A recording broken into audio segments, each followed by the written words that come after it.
Napenda kuwasalimu nikiamini kwamba asubuhi hii ya leo tarehe 14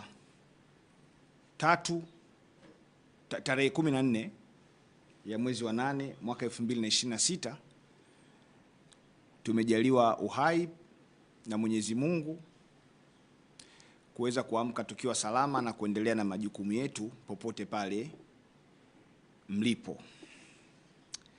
Sasa nimelazimika kuja mbele yenu asubuhi ya leo kutokana na jambo moja muhimu sana katika mustakabali wa haki. Na haki ambayo naizungumzia leo ni haki ya kupata habari. Haki ya kupata habari ambayo inatolewa chini ya ibara ya 18B ya Katiba ya Jamhuri ya Muungano wa Tanzania.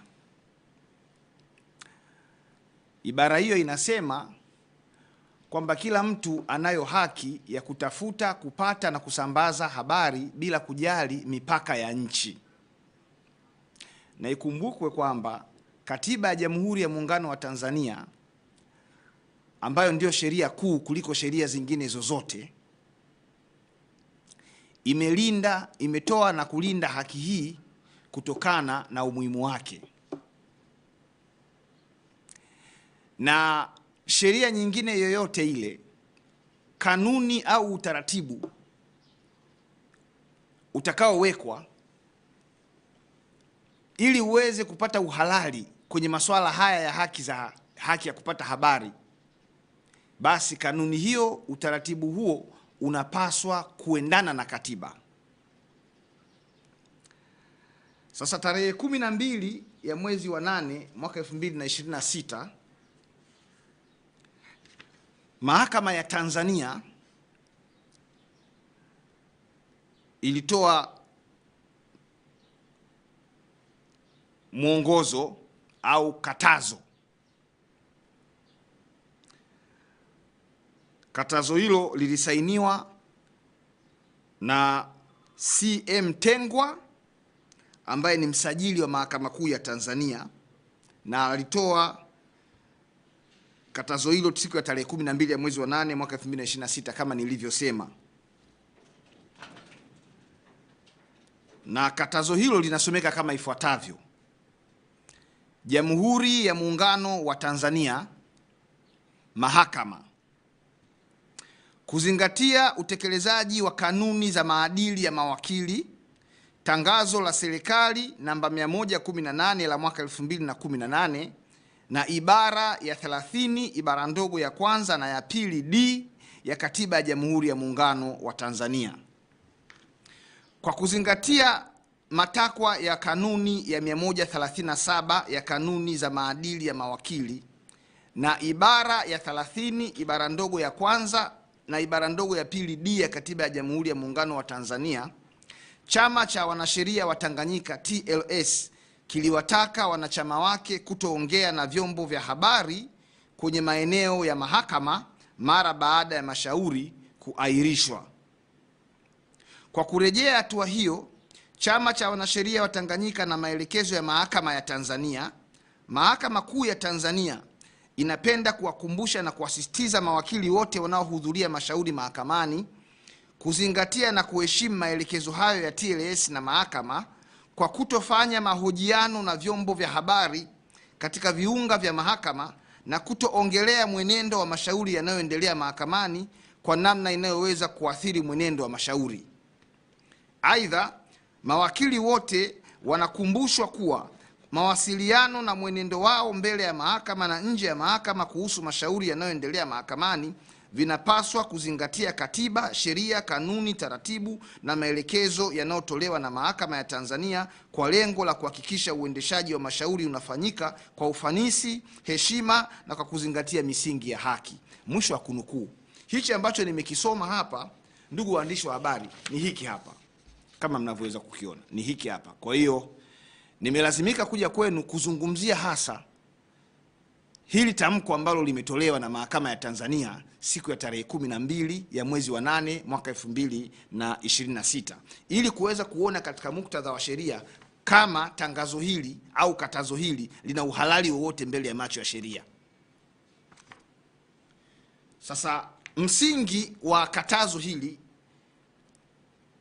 kwa mawakili kuto kuongea na waandishi wa habari katika viunga vya mahakama umejikita katika sheria mbili. Moja ni kanuni ya 137 ya kanuni za mawakili, na ibara ya 30 ibara ndogo ya kwanza ibara ndogo ya pili D ya Katiba ya Jamhuri ya Muungano wa Tanzania. Sasa mbele yenu nimekuja na hizo sheria ili kuweza kuona kwamba hizi sheria kama zilivyonukuliwa kwenye hili katazo ndivyo zinavyosema au ni mtu tu ameamua kujitungia na kuweka hizo namba za hivyo vifungu vya sheria ili kuhalalisha hicho ambacho amekiandika. Mbele yenu ninazo hizo kanuni za maadili ya mawakili. Hizi hapa. Na hizi kanuni kama ambavyo kwenye tangazo la Mahakama Kuu ya Tanzania ni tangazo la serikali namba 118 la mwaka 2000 mahakamani. Kwa hiyo kama wakili anaamua kuzungumzia kesi iliyoko mahakamani katika namna nyingine ambayo haiwezi kutoa picha au taswira ya uwepo wa matokeo ambao hayajatolewa bado, huyo wakili hajafanya kosa na ni haki yake kuzungumza na vyombo vya habari. Sasa kabla sijaendelea tena kutoa ufafanuzi zaidi, tuangalie sasa ibara ya 30 ibara ndogo ya kwanza na ya pili D ya Katiba ya Jamhuri ya Muungano wa Tanzania. Ibara ya 30 ibara ndogo ya kwanza ya Katiba ya Jamhuri ya Muungano wa Tanzania inasomeka hivi: haki na uhuru wa binadamu ambavyo misingi yake imeorodheshwa katika katiba hii havitatumiwa na mtu mmoja mmoja kwa maana ambayo itasababisha kuingiliwa kati au kukatizwa kwa haki na uhuru wa watu wengine au maslahi ya umma. Hiyo ni ibara ya 30 ibara ndogo ya kwanza ambayo inasema haki na uhuru wa binadamu ambavyo misingi yake imeorodheshwa katika katiba hii havitatumiwa na mtu mmoja kwa maana ambayo itasababisha kuingiliwa kati au kukatizwa kwa haki na uhuru wa watu wengine au maslahi ya umma. Sasa msajili wa Mahakama Kuu Mheshimiwa Tengwa anasema anawapiga marufuku mawakili wasizungumze na waandishi wa habari wakiwa katika mazingira au viunga vya mahakama kwa kutumia ibara ya 30 ibara ndogo ya kwanza ya Katiba ya Jamhuri ya Muungano wa Tanzania. Ibara hiyo tumeshaona, nimewasomea. Hiyo ibara haiwapigi marufuku ya Jamhuri ya Muungano wa Tanzania. Haitakiwi kutumika katika namna itakayoweza kuathiri watu wengine, uhuru wao na haki zao. Kwa hiyo watu wanaruhusiwa kuzungumza mahakamani, isipokuwa wasiende kusababisha haki za wengine ziweze kuathirika, uhuru wa watu wengine usiweze kuwepo. Lakini kutumia ibara ya 30 ibara ndogo ya kwanza ya Katiba ya Jamhuri ya Muungano wa Tanzania kama ilivyoandikwa hapa ni kuthibitisha kuto kuielewa katiba. Narudia, kutumia ibara ya 30 ibara ndogo ya kwanza ya Katiba ya Jamhuri ya Muungano wa Tanzania kuwapiga marufuku mawakili kuto kuzungumza na vyombo vya habari wanapokuwa katika mazingira au viunga vya mahakama ni kuthibitisha kwamba aliyetoa hili tangazo haielewi vizuri hiyo ibara ya katiba, kwa sababu katiba hiyo ibara haipigi marufuku mahala popote mtu kuongea na chombo cha habari, kwa sababu ibara ya 18 B ya Katiba ya Tanzania inasema mtu anayo haki ya kupata, kutoa na kutafuta habari bila kujali mipaka ya nchi. Unapowaambia watakapokuwa mahakamani wasizungumze na waandishi wa habari, maana yake tayari umeshaweka mpaka kwamba haki yako ambayo inapatikana katika ibara ya 18B ya Katiba ya Jamhuri ya Muungano wa Tanzania mwisho wake ni kwenye geti la mahakama kwenda mbele. Mahakamani utakiwi kutafuta hiyo habari. Sasa msajili awaambie Watanzania na awaambie mawakili kwamba kwa mujibu wa ibara ya 30 ibara ndogo ya kwanza ya Katiba ya Jamhuri ya Muungano wa Tanzania, ni nani aliyeenda kulalamika? Ni nani aliyeenda kulalamika kwamba kuna wakili fulani ameongea na vyombo vya habari akiwa katika viunga vya mahakama kwa namna ambayo mimi naathirika na haki yangu, mimi naathirika na uhuru wangu? Kwa sababu tusio tunaongea mambo haya kiujumla jumla, kwa lengo la kukandamiza haki za watu. Na kama yupo mwananchi yoyote ambaye anaathiriwa na vitendo vya mawakili kuzungumza na vyombo vya habari wakiwa katika viunga vya mahakama, huyo mwananchi anatakiwa kupeleka hayo malalamiko yake katika mamlaka husika kwa utaratibu uliowekwa kwa mujibu wa sheria. Yaani, kama kuna mwananchi amemuona wakili fulani anaongelea mambo ya kesi iliyoko mahakamani katika namna ambayo huyo mwananchi anaathirika, chini ya ibara ya 30 ibara ndogo ya kwanza ya Katiba ya Jamhuri ya Muungano wa Tanzania, huyo mwananchi anapaswa kupeleka hayo malalamiko kwenye vyombo husika vilivyopewa mamlaka ya kushughulikia malalamiko hayo. Lakini huwezi kuibuka tu asubuhi unabandika tangazo unasema hapana, msiongee na waandishi wa habari mahakamani. Huu ni ukiukaji wa haki za watu, na mimi siwezi kukubali kutii na kuheshimu katazo ambalo liko kinyume na sheria. Haya mambo haya yanafanyika kwa ajili ya kulinda uovu fulani ambao unafanyika mahakamani, kitu ambacho si sahihi. Mimi nitawapa mfano hapa. Kuna kesi za jinai mbalimbali zinaendelea mahakamani. Hizo kesi wakati zinaanza zilitangazwa mno na vyombo vya habari. Kwa mfano, kesi za uhujumu uchumi. Kuna kesi ya Wendy William Ishengoma iko mahakama kuu ya Tanzania division ya rushwa na uhujumu uchumi. Ni kesi ya uhujumu uchumi namba 4521 ya mwaka 2026. Hiyo kesi inafuatiliwa na watu wengi sana kutokana na namna ilivyotangazwa wakati Wendy na wenzake wanakamatwa. Lakini kesi inaendelea mahakamani sasa hivi, upande wa jamhuri hawataki kesi itangazwe.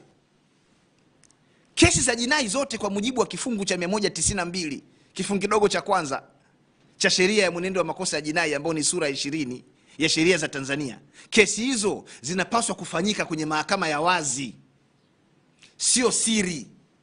Uchawi peke yake ndio unatakiwa kufanyika kwa siri wakati wengine wamelala usiku, lakini sio kesi za uhujumu uchumi, sio kesi za jinai. Kwa hiyo jamii inaruhusiwa kufuatilia kesi ya Wendy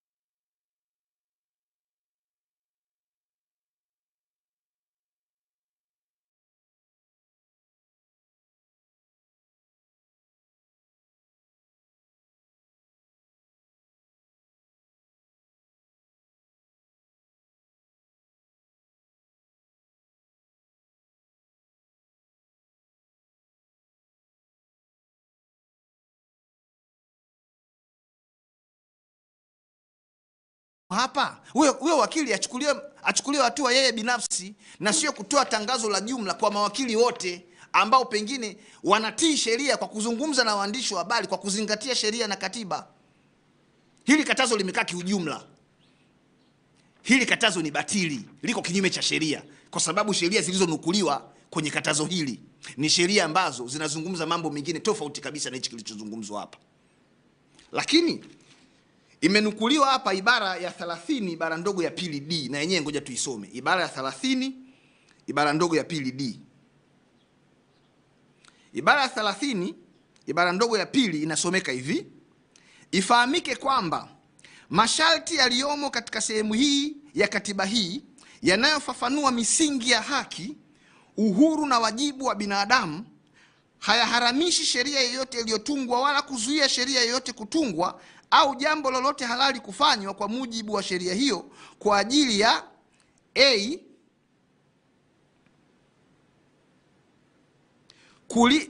kwa ajili ya D, kulinda sifa, haki na uhuru wa watu wengine au maisha binafsi ya watu wanaohusika katika mashauri mahakamani, kuzuia, kutoa habari za siri, kutunza heshima, mamlaka na uhuru wa mahakama.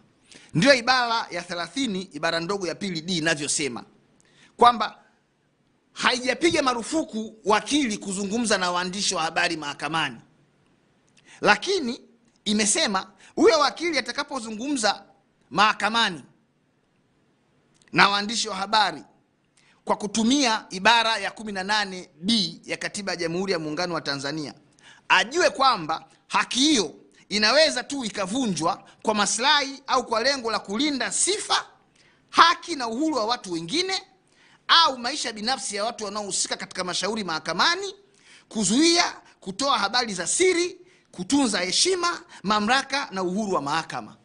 Sasa mimi nitarajia msajili wa Mahakama Kuu ambapo alipokuwa wakati akitoa tangazo lake ili kuwakataza mawakili wasiongee na waandishi wa habari kwenye viunga vya mahakama kwa kutumia ibara hii, atuambie ni mtu gani ambaye sifa zake, haki na uhuru wake umeathiriwa na wakili huyo husika anapozungumza na waandishi wa habari mahakamani, au ni maslahi gani ya umma yamekiukwa kwa wakili huyo kuzungumza na vyombo vya habari mahakamani, au ni uhuru gani na mamlaka gani ya mahakama vimeathiriwa na huyo wakili ambaye ameongea kinyume na utaratibu. Kwa hiyo mahakama yenyewe haiwezi kuwa mlalamikaji na mtoaji wa hukumu kwenye mambo ambayo yenyewe haihusiki. Kama kuna wakili ameongea, anaongea au ataongea katika namna ambayo imekatazwa na sheria, huyo wakili anapaswa kuchukuliwa hatua kwa yale aliyoyafanya. Mimi na uhakika mpaka sasa hivi hakuna mtu yeyote ambaye amelalamika kwenye kesi husika kwamba uhuru wake na haki yake imeathiriwa kwa wakili fulani kuzungumza na vyombo vya habari akiwa katika viunga vya mahakama za Tanzania. Kwa hiyo mimi natoa wito kwa Mheshimiwa Jaji Mkuu, haya mambo haya ya kutaka kufanya haki iwe inafanyika kwa siri yanaweza yakalipeleka taifa pabaya, kwa sababu kuna kanuni ya msingi kabisa ambayo inasema haki haipaswi tu kutendeka, inapaswa kuonekana inatendeka. Sasa itaonekanaje kama waandishi wa habari hawezi kupata hizo habari za mambo yanayoendelea mahakamani? Tunaficha nini mahakamani? Tunaficha nini? Lakini haiwezi ikawa ni kosa tu kwa mawakili kuzungumza na waandishi wa habari katika namna ambayo inaweza kaathiri haki, wakati ambapo kuna wadau wengine katika mnyororo wa utoaji wa haki wanazungumza na vyombo vya habari kwa mambo ambayo yanahusu haki za watu, na mahakama haitoi makatazo kama haya. Kwa sababu mahakama kwa mujibu wa ibara 107A kubwa, ibara ndogo ya kwanza ya Katiba ya Tanzania, mahakama ndio mlinzi wa haki, custodian of justice. Tawapa mfano hapa. Kila mtu chini ya ibara ya 13 ibara ndogo ya 6B ya Katiba ya Tanzania anahesabika hana hatia mpaka pale atakapotiwa hatiani kwa taratibu ambazo zimewekwa kwa mujibu wa sheria. Lakini ni mara nyingi tumezoea kuwaona makamanda wa polisi wa mikoa mbalimbali wanawakamata watu, wanawaleta mbele ya kamera za vyombo vya habari na wanautangazia umma kwamba wamekamata wahalifu, wakati watu hao bado hata hawajafikishwa mahakamani, na kesi za jinai msingi wake ni unaanzia polisi. Mahakama haioni kama hiyo ni kasoro. Yani mtu anakamatwa ni very innocent, analetwa kwenye kamera, kamanda wa polisi anatuambia tumekamata majambazi haya hapa. Hiyo kauli ya huyo kamanda kusema wamekamata majambazi tayari na athiri mwenendo wa kesi itakao kwenda kufunguliwa mahakamani, kwa sababu tayari mahakama, kama kweli mahakama wewe inaangaliaga vyombo vya habari, itakuwa imetengeneza picha kichwani kwamba hawa tayari ni majambazi kwa sababu kamanda fulani wa polisi wa mkoa fulani ameshawaita hawa ni majambazi. Kwa hiyo kama tunataka kulinda uhuru wa mahakama, kama tunataka kulinda mienendo ya kesi zinazoendelea mahakamani, tabia hii isipigwe marufuku kwa mawakili tu. Kama itakuwa kweli ni sahihi kufanya hivyo, tupige marufuku na mapolisi wasio wanaongelea mambo hayo ya kuwaita watu ni wahalifu wakati ambapo watu hao bado ni watuhumiwa tu, na kwamba mashtaka yao yanapaswa kupelekwa mahakamani ili mahakama ndio iende kaone kama watu ni majambazi kweli au sio. Hii tabia inakera sana. Ibara ya 13 ibara ndogo ya 2 ya Katiba ya Tanzania imepiga marufuku kuweka utaratibu wowote au kutunga sheria yoyote au kanuni yoyote ambayo ni ya kibaguzi. Huu utaratibu ambao msajili wa mahakama amekuja nao ni utaratibu wa kibaguzi huu, kwamba kwenye mnyororo wa haki ambao mawakili ni sehemu ya mnyororo huo ndio wanapigwa marufuku kuongea na vyombo vya habari. Ila wadau wengine kwenye mnyororo huo wa utoaji haki, ambao mahakama ndio mlinzi mkuu wa haki za watu wengine hao wanaruhusiwa kuongea na vyombo vya habari huko walipo, katika namna ambayo inaathiri kesi, katika namna ambayo pengine inaweza kutafsirika kama wao wanavyotafsiri inaingilia uhuru wa mahakama. Mahakama inapaswa kuwa referee kwenye mashauri yaliyoko mahakamani. Na mimi nadhani hasa katika mashauri ya jinai ambao tuna uzoefu kabisa wa watu kubambikiziwa kesi. Zipo kesi hapa na Rais Samia Suluhu Hassan ni shahidi wa hili, na amekuwa akilikemea watu wasibambikiziwe kesi. DPP anapeleka kesi, anawabambikizia watu. Alafu kesi zikifika mahakamani, zikianza kuripotiwa kwenye vyombo vya habari, wanaanza kutafuta visingizio kwamba watu wasiongee na vyombo vya habari. Kama ambavyo watu walifahamishwa mwanzoni kabisa wa mchakato wa mashtaka wa kesi fulani ambayo iko mahakamani leo kupitia makamanda wa polisi, jamii inayo haki ya kujua muendelezo wa hizo tuhuma. Mnasema Wendi katakatisha fedha, kaiba hela, sijui nani. Mnapeleka kesi mahakamani kule, mnataka tufanye kesi kama vile wale wachawi ambao huwa wanawanga usiku wakati watu wengine wamelala. Hilo jambo halikubaliki. Kesi za jinai zinapaswa kuendeshwa hadharani, watu waje waone. Si umepeleka kesi mwenyewe bana, kwani kuna mtu alikulazimisha umshtaki mtu? Lakini hivi vifungu vya sheria vilivyonukuliwa hapa kwamba ndio msingi wa katazo hili, na vifungu hivyo vinatoa uhalali kwa katazo hili kuonekana kwamba ni jambo halali. Hivi vifungu havizungumzi hayo mambo. Kwa hiyo watu wache na uhuru wetu wa kuzungumza na vyombo vya habari, na itakapotokea mimi au mtu mwingine ambaye anataka kuzungumza na waandishi wa habari kafanya kosa, huyo mtu ashtakiwe. Kamati ya maadili ipo. Mimi mwenyewe nimeshawahi kumpeleka jaji kwa utovu wa nidhamu, kwa utovu wa maadili. Jaji nimempeleka jaji mahakamani kwenye kamati ya maadili ya majaji kwa kutokuwa na nidhamu huyo jaji, na kumbukumbu zipo. Kwa hiyo hii katazo kuwakumbusha kila siku mawakili kama vile mawakili ndio hawana maadili, hili ni jambo pia ambalo halikubaliki. Swala la maadili katika utoaji wa haki linapaswa kuzingatiwa na wadau wote: majaji, wasajili, mahakimu, mawakili wa kujitegemea, mawakili wa serikali, mapolisi, askari magereza, waandishi wa habari na mtu mwingine yeyote yule ambaye anahusika kwenye masuala haya ya utoaji haki za watu. Lakini utaona msisitizo kila siku unawekwa kwa mawakili wa kujitegemea. Hivi niwaulize swali ndugu zangu wa Tanzania, kubambikizia kesi mtu ni maadili hayo? Hakimu kupokea rushwa ni maadili hayo? Jaji kumfokea wakili mahakamani na kumuita majina sijui harakati vitu gani ni maadili hayo? Swala la maadili ni mtambuka, linamgusa kila mdau anayehusika kwenye utawala wa sheria. Na mimi sioni namna yoyote ile ambayo mahakama inaathirika kwa watu kuzungumza mambo yanayoendelea mahakamani. Ndio maana mahakama yenyewe ina TV yake, online TV inayo mahakama hiyo TV, kwamba habalisha watu mambo yanayoendelea mahakamani.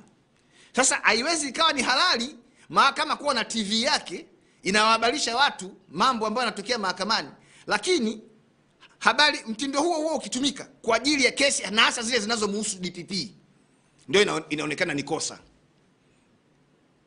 DPP anao wajibu wa kuthibitisha mashtaka ya jinai mahakamani dhidi anaowashtaki, tena kwa kiwango ambacho hakiachi shaka.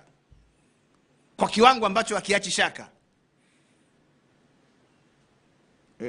Kwa hiyo yoyote ambaye mimi nataka kunijibu, yeye aje anijibu tu kwamba hizi kanuni na hizi sheria zilizonukuliwa hapa, hizi ibara za katiba, ni wapi zimetaja kwamba wakili haruhusiwi kuongea na waandishi wa habari anapokuwa ipo katika viunga vya mahakama. Aniambie ni wapi kategori kale imezungumzwa hivi. Lakini vinginevyo mimi naona ni kama kutaka tu kushusha heshima ya mahakama, ionekane mahakama na yenyewe inacheza mziki wa wale wasiotaka haki. Ibara ya 18B ya katiba ya Tanzania imetoa mamlaka na haki kwa watu wote kutafuta habari, kupata habari na kutoa habari, hata kama ni za mahakamani, hata kama ni za Ikulu, hata kama ni za bungeni, hata kama ni za chuoni. Watu watafute habari watoe. Na kwa kuheshimu takwa hilo la kikatiba, ndio maana serikali ikaanzisha mahususi kabisa Wizara ya Habari. Wizara ya Habari kwa ajili ya kuwezesha takwa hili la kikatiba liweze kutekelezeka kwa ufanisi mkubwa. Yaani ukisoma hili tangazo unaona kabisa hili tangazo limewalenga watu fulani ambao ni wazungumzaji wazuri sana kwenye vyombo vya habari, na limelenga kudhibiti, kufichua udhaifu wa hicho kinachoitwaga ni kesi ziko mahakamani, wakati kesi zenyewe kimsingi hazithibitiki huko mahakamani. Nyie wenyewe ni mashahidi hapa. Freeman Mbowe si aliambiwa ni gaidi? Hiyo kesi ilithibitika. Lakini katika kutekeleza hayo matako hayo ya ibara ya 18D ya katiba ya Tanzania, Mahakama Kuu ya Tanzania ambayo leo inatoa hili tangazo, Mahakama Kuu ya Tanzania, kwa sababu Mahakama Kuu ya Tanzania ni moja tu, imeundwa chini ya ibara ya 108 ya katiba ya Tanzania. Mahakama Kuu ya Tanzania kwenye kesi ya Jamhuri dhidi ya Freeman Mbowe, Jamhuri dhidi ya Freeman Mbowe, Mahakama Kuu ya Tanzania chini ya jaji wakati huo Dr. Mustafa Siani iliruhusu mwenendo wa kesi ya Freeman Mbowe utolewe mubashara na vyombo vya habari. Narudia, Mahakama Kuu ya Tanzania, hapa si wanasema tusizungumzie mambo yanayohusu mienendo ya kesi mahakamani. Mahakama Kuu ya Tanzania kwenye kesi ya Jamhuri dhidi ya Freeman Aikaeli Mbowe, Jaji Mustafa Siani aliruhusu vyombo vya habari na mitandao ya kijamii virushe mubashara kesi hiyo, na ilifanyika hivyo. Leo nakuja kutuambia tusiongee na waandishi wa habari mambo yanayohusu mahakama, haki za watu. Mtu anashtakiwa kwa makosa makubwa kabisa ambayo hayana dhamana, amekaa magereza miaka 10, miaka 8, miaka 20, amezalia jela. Hutaki watu wajue kwa kulinda udhaifu wanaoendesha mashtaka. Sisi tutazungumza hii mambo ndani ya mahakama na nje ya mahakama, tutazungumza.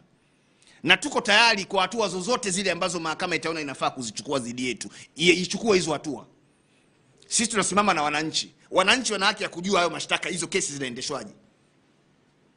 Lakini ibara 107B kubwa ya katiba ya Tanzania imeitaka mahakama inapoendesha shughuli zake za utoaji haki isizingatie mitandao ya kijamii, izingatie katiba na sheria.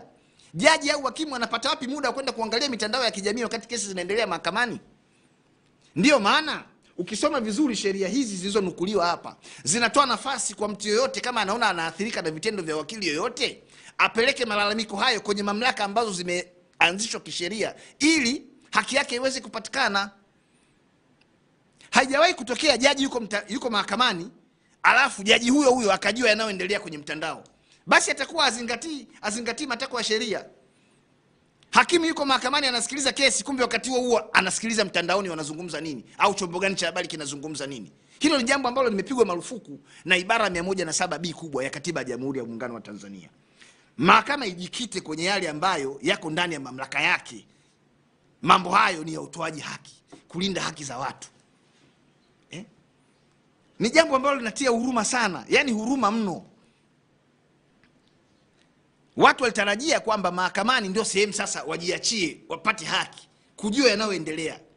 Wewe hata ukiongea maneno gani, jaji asikie hayo maneno. Jaji yuko mahakamani, yeye anaangalia katiba, anaangalia sheria. Hakuna namna unaweza kumshawishi jaji kupitia chombo cha habari ili aweze kumfunga au kumwachia mtu. Hakuna namna hiyo. Hata huyo jaji amekatazwa kufanya hivyo. Kwa hiyo unaposema kwamba unaingilia uhuru wa mahakama kwa kuongea na chombo cha habari kesi iliyoko mahakamani, mimi nadhani ni tafsiri potofu. Ni tafsiri potofu kwa sababu huyo jaji wala hajui yuko nyewe mnaongea nini. Na wala mimi sijawahi kuona tangu nimezaliwa. Tangu nimezaliwa sijawahi kuona hukumu yoyote ya mahakama inayosema kwamba huyu mtu anafungwa kutokana na gazeti fulani liliandika habari fulani, jaji akashawishika. Lakini ili kuthibitisha haya ninayosema, sisi mawakili tunapokuwa tuko mahakamani, wakili ukisimama ukaiomba mahakama ikupe jambo fulani, ikupe haki fulani, usipotaja kifungu cha sheria, mahakama haiwezi kukupa hicho unachokiomba. Kwa hiyo kumbe tunakubaliana hapa kwamba mahakama ili iwezi kutenda haki inategemea na sheria ambayo wewe muombaji unaitumia kuiomba mahakama ikupe hiyo haki. Sasa chombo cha habari sio kifungu cha sheria. Mtandao wa Twitter, sijui mtandao wa Instagram, mtandao wa Facebook, sio kifungu cha sheria ambacho jaji anapaswa kukizingatia kutoa haki. Kwa unapotuambia kwamba tukiongea na vyombo vya habari eti inamuathiri jaji kule kwenye kutoa maamuzi, jaji wala hayupo kwenye hiyo mitandao. Hayupo. Mimi sijawahi kumuona jaji yote yuko mtandaoni. Sijawahi kumuona jaji yote yuko mtandaoni, wala mimi sijawahi kumuona jaji yote anaandika hukumu kwa kuzingatia gazeti la Mwananchi au la Nipashe. Sijawahi kumuona jaji anaandika hukumu kwa kuzingatia taarifa ya habari ya ITV au Azam. Sijawahi. Hukumu zote ambazo mimi nazisoma, na ndivyo inavyopaswa kuwa, ni majaji na mahakimu kutoa hukumu hizo kwa kuzingatia katiba na sheria. Kwa hiyo kwa kuzungumza haya, ninaamini kabisa mahakama itaelewa, na yoyote ambaye anataka kuitumia mahakama kuzuia haki za watu wengine akome, aache hayo mambo. Tukutane mahakamani, tuendeshe kesi, na hizo kesi hazijaanza leo kuripotiwa na vyombo vya habari. Nimetoa mfano hapa, kesi ya Freeman Mbowe. Lakini kuna kesi ya Tundu Antipas Lissu pale, Jamhuri dhidi ya Tundu Antipas Lissu. Kesi hiyo inarushwa mitandaoni. Huwezi kusikia watu wanalalamika. Huwezi kusikia watu wanalalamika. Watu wajue si makesi makubwa mnataka nyewe wenyewe, na mmenyima dhamana kwa watu kupata dhamana wanapokuwa wameshtakiwa na hizo kesi. Mnaogopa nini? Mnaogopa aibu. Kama mnaogopa aibu ya kwamba watu wasijue kinachoendelea mahakamani, msiwabambikizie watu kesi. Msiwabambikizie watu kesi. Lakini kwenye kesi za jinai ikumbukwe tu kwamba na izingatiwe kifungu cha 192 kifungu kidogo cha kwanza cha sheria ya mwenendo wa makosa ya jinai kinasema kesi zote za jinai zinapaswa kuendeshwa kwenye mahakama ya wazi. Na mimi mara kadhaa nimekuwa nikisema kwamba kesi hizi kubwa kubwa, kwa nini zisiwe zinaendeshwa pale kwenye uwanja wa Uhuru? Alafu watu wakaingia bure kuja kusikiliza, waone huyo muhaini ni nani, alifanyaje huo uhaini. Ndio maslahi ya umma yanalindwa kwa namna hiyo. Maslahi ya umma hayalindwi kwa kuzuia watu kutokuongea na waandishi wa habari. Na msajili wa mahakama kuu kama yeye anaamini, kama anaamini msajili wa mahakama kuu kwamba anaathirika kwa mimi kuongea na waandishi wa habari pale mahakamani, anipeleke kamati ya maadili ya mawakili akanishtaki huko. Na sisi hatutegemei uwakili kupigania haki za watu. Sisi tumeteseka sana. Mimi nimekaa gerezani miaka 2 kwa kesi ya uongo. Uongo kabisa ambao ulikuja kudhibitika mahakamani. Sasa kama mimi wakili naweza nikashtakiwa kwa kesi ya uongo nikateseka magereza miaka 2, wewe mtu ambaye sio wakili, ambaye hujui sheria, unadhani hawa wanaweza wakakutendea au wakakulindia haki yako kwa namna gani? Haya mambo yanakera sana. Huyu anayetoa hili tangazo, mwanae hajawahi kushtakiwa, mwanae hajawahi kuwekwa jela, yeye mwenyewe hajawahi kushtakiwa, wala mkewe wala nani. Ndio maana wanaona kila kitu tunachokifanya sisi ni harakati. Sisi hatutaki mabaya ambayo tumefanyiwa na mfumo huu wa utoaji haki ya wakute watu wengine, na hasa wasiokuwa na sauti. Ndio maana sisi tumejitolea kuwa sadaka na sauti ya watu wengine, kuongea na waandishi wa habari. Kesi ikiisha, kwanza anayepaswa kulalamika ni mwenye kesi kwa mujibu wa kanuni, kama itaonekana anayeongea ameathiri haki za huyo mwenye hiyo kesi.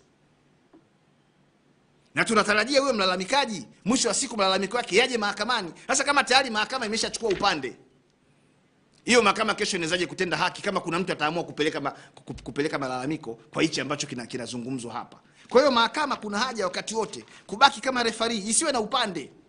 Anayeathirika na hivi vitendo vya waandishi wa habari kuripoti hizi kesi, aende akapeleke kesi kunakohusika. Tutaenda kupambana huko, tutajuana huko. Hamtaki kesi? Wenzetu Kenya kesi zote zinaendeshwa mubashara, sio klipu. Jambo TV warushe klipu, mubashara kesi inaonyeshwa hadharani. Nyinyi hapa kuonyesha kesi hadharani imekuwa ni siri.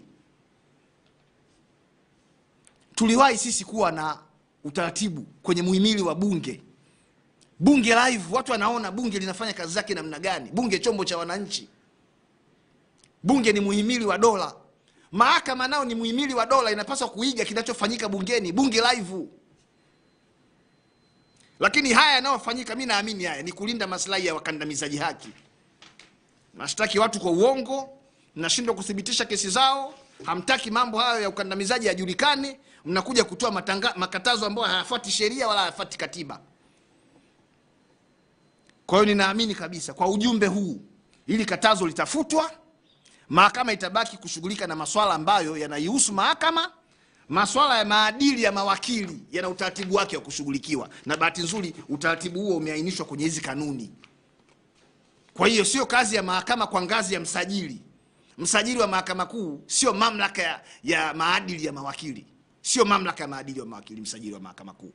Wala hapaswi kutoa hili tangazo kwa sababu yeye sio mamlaka ya maadili ya mawakili.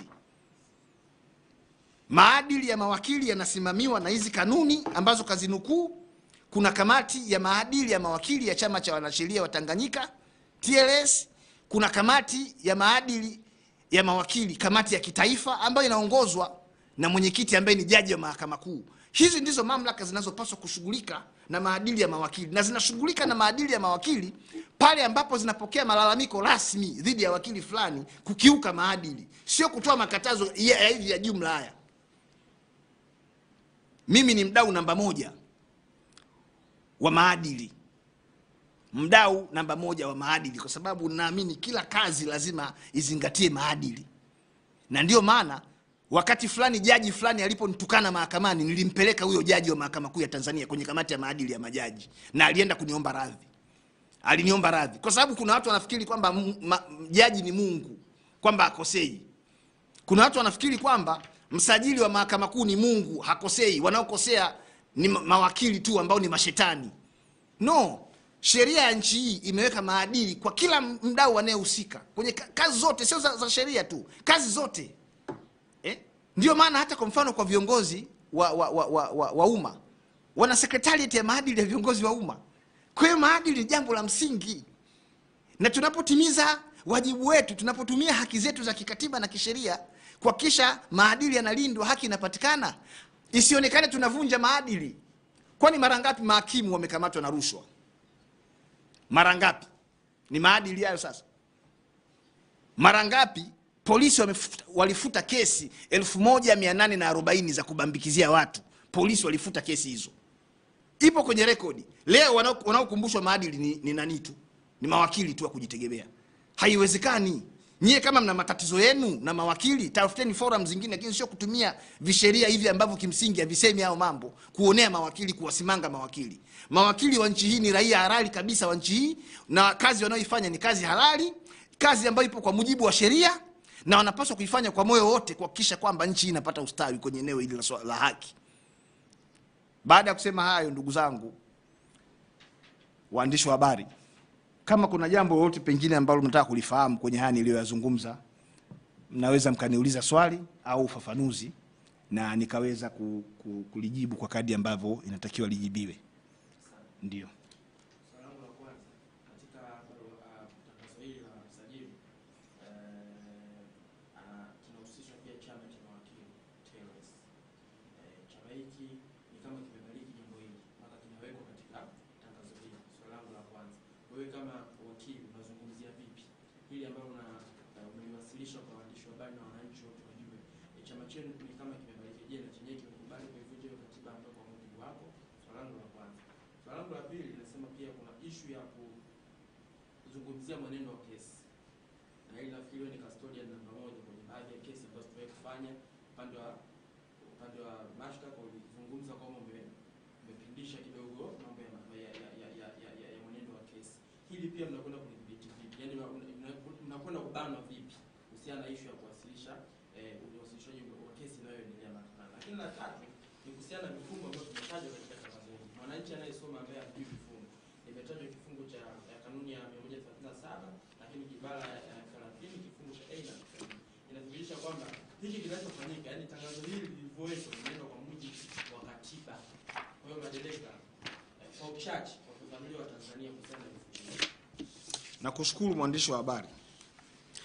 Ili jambo lolote lionekane kwamba limetoka TLS, ni muhimu ikafahamika kwamba chombo chenye mamlaka ya kutoa jambo lolote kwa niaba ya Chama cha Mawakili wa Tanganyika ni Baraza la Uongozi la Chama cha Mawakili wa Tanganyika, ambalo linaitwa Governing Council. Na Governing Council wakishaazimia kwamba jambo hili ndio msimamo wa TLS, taarifa inaweza ikatolewa kwa umma na kiongozi yoyote wa TLS, na mara nyingi anayefanya hivyo ni rais wa chama cha mawakili wa Tanganyika, ndio msemaji wa chama cha mawakili wa Tanganyika, kuja kuwasilisha yale ambayo yameamuliwa na baraza la uongozi. Sasa inasikitisha, kwa mfano hili katazo hili la mahakama limenukuu katazo la TLS, lakini halisemi hilo katazo la TLS lilitolewa lini, akaliweka hapa tukaona kabisa kwamba hili tangazo limetoka kwenye baraza la uongozi la TLS. Hajataja hilo katazo la TLS lilitolewa lini. Na hilo linathibitisha kwamba TLS haijawahi kukataza mawakili kuzungumza katika viunga vya mahakama, kwa sababu kesi zinazoendelea mahakamani sio kesi za TLS, ni kesi kati ya mtu na mtu, wanaitwa wadawa au parties. Sasa TLS inaathirikaje na vitu ambavyo yenyewe haihusiki mpaka iende katoe katazo? Yaani kesi ni ya Juma na Abdalla, iko mahakamani, na kanuni inasema wanaoruhusiwa kupeleka malalamiko kama watakuwa wameathiriwa kwa namna yote ile, namna kesi au mwenendo wa kesi unavyozungumzwa huko nje, huyo anayeathirika kwenye kesi hiyo ndio aende akalalamike. Kwa hiyo unaona, katika muktadha huo sio TLS wala sio mahakama ina mamlaka ya kukataza watu kuzungumzia mienendo ya kesi iliyoko mahakamani. Yeyote ambaye anaathiriwa na matamko au kuingiliwa kwa mwenendo wa kesi ni yule ambaye yuko ndani ya hiyo kesi, ndio anapaswa kwenda kuchukua hatua. Kwa hiyo msajili aje atuambie sasa yeye ni lini baraza la uongozi la TLS lilikaa, baraza hilo la uongozi likapitisha azimio kwamba mawakili kuanzia leo msiongee na vyombo vya habari mkiwa mahakamani. Hakuna hilo azimio, hakuna. Kama lipo hilo azimio, kama lipo, mimi kuanzia leo nitaacha uwakili. Kama hilo azimio la TLS lipo, haya mambo ni ya kutunga, yametungwa haya mambo kuwadhibiti baadhi ya watu. Na ndio maana nimesema ibara ya 13 ibara ndogo ya pili ya katiba ya Tanzania imepiga marufuku sheria yoyote, kanuni au utaratibu wote ambao ni wa kibaguzi kwenye nchi hii. Hamwezi kuweka makatazo kuwalenga watu, unakuwa ni upuuzi kama ulivyo upuuzi mwingine. Sheria inapaswa kuwa ni kwa ajili ya wote. Ndio maana ibara ya 13 ibara ndogo ya kwanza inasema watu wote ni sawa mbele ya sheria na wana haki, wanastahili kupewa haki sawa mbele ya sheria, sio kulengalenga watu. Kwa hiyo hili katazo ambalo limejiegameza pia katika maamuzi ya TLS sio la ukweli, kwa sababu hilo katazo la TLS halipo na TLS haijawahi kutoa hilo. Mimi kama mwanachama wa TLS ambaye taarifa zote za TLS zinazohusu mawakili napaswa kuzipata, sijawahi kupata hilo katazo. Sijawahi. Halipo, ni uongo. Yaani TLS haijawahi kusema hivyo, haijawahi. Na hata kama itatokea kufanya hivyo, TLS itakuwa inakosea, kwa sababu labda iwe ni kesi inayohusu TLS, lakini kwa kesi inayomhusu Juma na Abdalla, TLS hairuhusiwi kutoa katazo kwa wakili au mtu mwingine yote kuzungumzia hiyo kesi. Lakini umeniuliza swali kwamba wamenukuu kanuni ya 137 ya kanuni za maadili ya mawakili. Naomba nirudie tena kukisoma na kukitafsiri kwa Kiswahili kisicho rasmi. Kanuni ya 137 inasema, an advocate shall not comment on a specific case that is pending before the court in a manner that prejudges the outcome of such case. Kwa maana nyingine, wakili haruhusiwi kutoa maoni kwenye kesi mahususi iliyoko mahakamani katika namna inayoweza kupelekea kujulikana kwa matokeo ya kesi husika. Kwa hiyo wakili unaruhusiwa kuongea, wewe ongea kuhusu kesi iliyoko mahakamani, ila matamshi yako yasipelekee kutoa tafsiri ya hukumu inayosubiriwa kutolewa na mahakama. Ongea kuhusu kesi, wewe iongee tu. Ilikuwaje, mwenendo wa kesi ongea. Kwa sababu mwenendo wa kesi ni matukio yote yanayotokea ndani ya mahakama. Ushahidi unaotolewa na shahidi unaruhusiwa kuripotiwa, kwa sababu wewe uweki maoni pale, unasema shahidi alichokisema. Na hicho hakipelekei mtu kujua kwamba uamuzi kwenye hakusaidii kulifanya katazo liwe halali. Vifungu vinavyonukuliwa hapa vitalifanya katazo liwe halali kama tu vifungu hivyo vinazungumza maudhui yote yaliyoko hapa. Sasa ukisoma sheria kama ninavyokusomea, haizungumzi kuwakataza mawakili kuongea na vyombo vya habari mahakamani. Kanuni ya 137 inazungumza wakili usiongelee mambo yaliyoko mahakamani kwa namna itakayopelekea matokeo kujulikana, hukumu kujulikana. Kwa hiyo kama unaongea kwa namna nyingine ambayo inaendelea kuficha hukumu, kila mtu asijue itakujaje, wewe ongea tu, hujakatazwa kwa mujibu wa kanuni hii. Wewe kamuulize huyu aliandika, nimekupa nakala, muulize hivi, hii kanuni ni wapi sasa imewakataza mawakili wasiongelee mahakamani? Wapi? Muulize, kanuni ni hii hapa. Hiyo ibara ya 30 hii hapa. Hii hapa ibara ya 30. Hii hapa iko wazi kabisa. Kamuulize ibara ya 30 si ndio hii? Haya, wapi mawakili wamekatazwa sasa kwenye hii ibara? Unajua kuna mambo mengine tusio tunapelekana tu kama vile hatuna uelewa. Ibara 30 hii hapa iko wazi, hii hapa. Haizungumzia hayo mambo yanayozungumzwa kwenye hili katazo, na naomba nirudie hili katazo ili uone kilichoandikwa hapa na kilichoandikwa hapa kama vinafanana. Kama havifanani, kunukuu kwa kisheria kule mahakamani tunasema ukinukuu kifungu katika mazingira yasiyohusika unasema wrong citation of the law. Wrong citation of the law. Amesema hivi, kwa kuzingatia matakwa ya kanuni ya 137.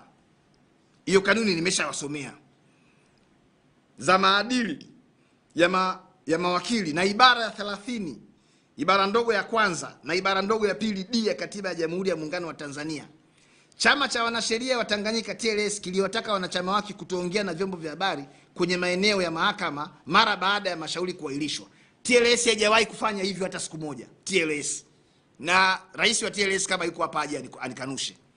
TLS haijawahi kukaa kama baraza la uongozi kutoa ili azimio, kwa sababu wanajua wao kama watu muhimu kabisa katika usimamiaji na utoaji haki hapa nchini hawawezi kwenda kutoa katazo unalokiuka sheria. TLS hawajawahi. Kwa hiyo huu ulioandikwa hapa ni uongo. Huu ni uongo. Ni uongo huu. Watuonyeshe TLS ilikaa lini kama governing council. Akaendelea kusema, kwa kurejea hatua hiyo ya Chama cha Wanasheria Tanganyika na maelekezo ya Mahakama ya Tanzania, Mahakama Kuu ya Tanzania inapenda kuwakumbusha na kuwasisitiza mawakili wote wanaohudhuria mashauri mahakamani kuzingatia na kuheshimu maelekezo hayo ya TLS. Sikiliza, ibara ya 26 ya Katiba ya Tanzania inataka Watanzania wote waheshimu katiba na sheria za nchi, sio maelekezo ambayo hayapo mimi hamna mahala popote kwenye katiba nimetakiwa niheshimu maelekezo.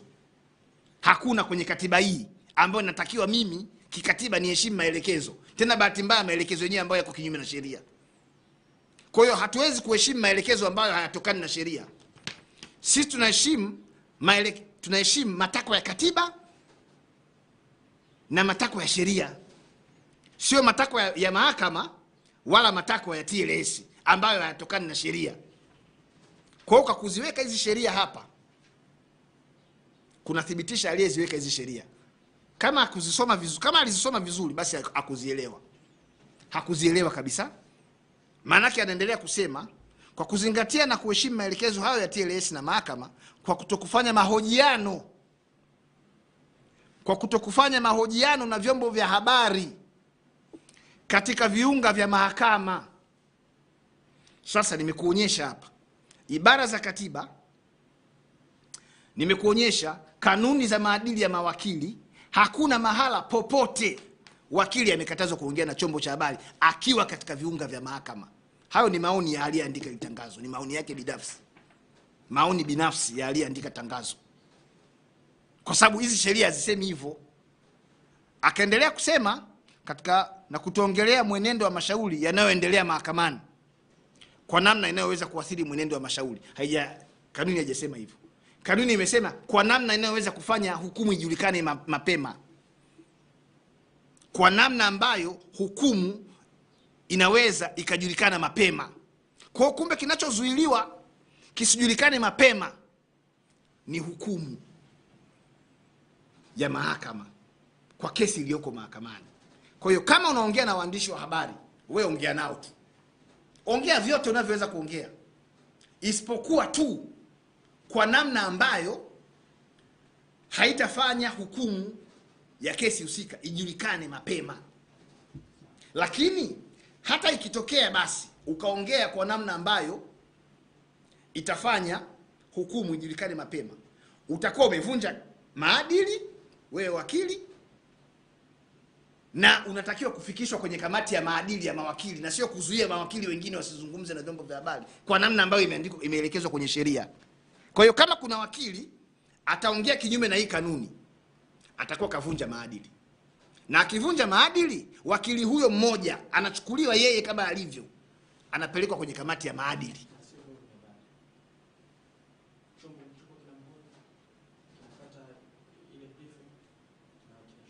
Aliandika hii aende akasome sheria ya habari ya mwaka 2016. Iko wazi hiyo sheria. Iko wazi. Yaani vyombo vya habari vina wajibu wa kuhabarisha umma. Wanatumia ibara ya 18B. Vyombo vya habari, mnatafuta habari, ndio maana unakuja kunihoji. Alafu unaitoa habari. Unaitafuta habari, unaipata alafu unaitoa bila kujali mipaka. Ndio ibara ya 18 inavyosema hivyo. Kwa hiyo unao uhuru kabisa kufanya. Isipokuwa wewe chombo cha habari ukifanya kosa la kuingilia, la kuvunja, kuna kifungu cha 114 kifungu kidogo cha kwanza cha kanuni ya adhabu ambayo ni sura ya 16. Kimeweka kwamba ni kosa kwa mtu kudharau mahakama, contempt of court. Kwa hiyo ukiongea kama chombo cha habari kwa namna ambayo inadharau mahakama, utashughulikiwa kijinai. Watakukamata, watakupeleka kule Central Police, watakufungulia kesi, watakufikisha mahakamani na utashughulikiwa kwa kufanya hiyo jinai. Lakini katazo hili linawahusu mawakili wasiongee na vyombo vya habari kwenye viunga vya mahakama, na sheria iliyorejewa ni hizi sheria hizi hapa mbili. Sasa hizi sheria hazisemi hivyo. Hizi sheria haziwakatazi mawakili kuzungumza na vyombo vya habari. Hizi sheria zinazungumza namna ambavyo mawakili wanapaswa kuongea na vyombo vya habari. Waongee katika namna ambayo haiwezi kupelekea matokeo ya kesi kujulikana. Sawa. Ndio. Mwisho. Ndio.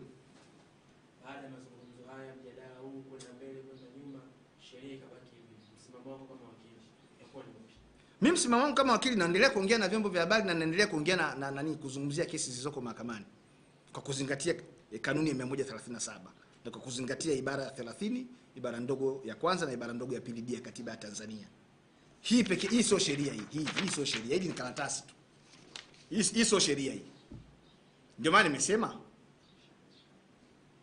kwa kuongea na waandishi wa habari kwenye viunga vya mahakama kwa kutumia vifungu hivi, kama msajili ana ubavu wa kunishtaki kwenye kamati ya maadili ya mawakili, anishtaki kwa kulivunja hii tangazo lake, kama anao huo ubavu. Kwa sababu hizi sheria zinataka kwanza wanaotakiwa kwenda kulalamika ni wale walioko kwenye hiyo kesi. Sasa msajili, mimi sina kesi yote naisimamia au naifanya kesi dhidi yake.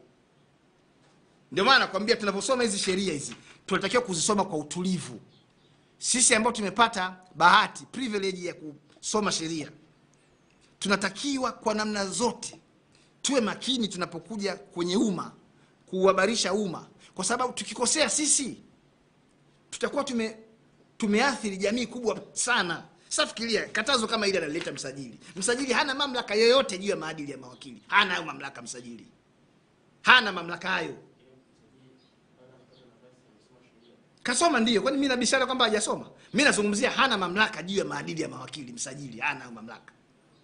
Kwa sababu wakili akikosea maadili, akivunja maadili, utaratibu wa kumshughulikia huyo wakili anayekosea maadili, anayevunja maadili umeelekezwa humu na humu. Hamna mahala popote msajili katajwa kwamba ndio atashughulikia hao mawakili. Kwa hiyo msajili kwa kutoa ile katazo kwanza anajipa mamlaka ambayo hana hayo mamlaka kwa mujibu wa sheria. Msajili yeye mambo yake ni ya utawala huko mahakamani. Nasisitiza tena, swala lolote linalohusu maadili ya mawakili lipelekwe kwenye kamati za maadili ya mawakili za Tanganyika Law Society, au lipelekwe katika kamati ya maadili ya kitaifa kuhusu wakili husika kwa kufuata utaratibu. Lakini kama tunaendesha utawala wa sheria, utawala wa haki kwa lengo la kukomoa watu, kudhibiti watu, na sisi tunakuwa ni sehemu pia ya kurudisha nyuma harakati zinazofanywa au jitihada zinazofanywa na wadau wote katika kuhakikisha kwamba tunakuwa na ustawi mzuri kwenye eneo la haki. Watu wanapaswa kujua yanayoendelea mahakamani. Yanayoendelea mahakamani sio uchawi, sio sehemu za siri ambazo zinapaswa kufichwa. Asante.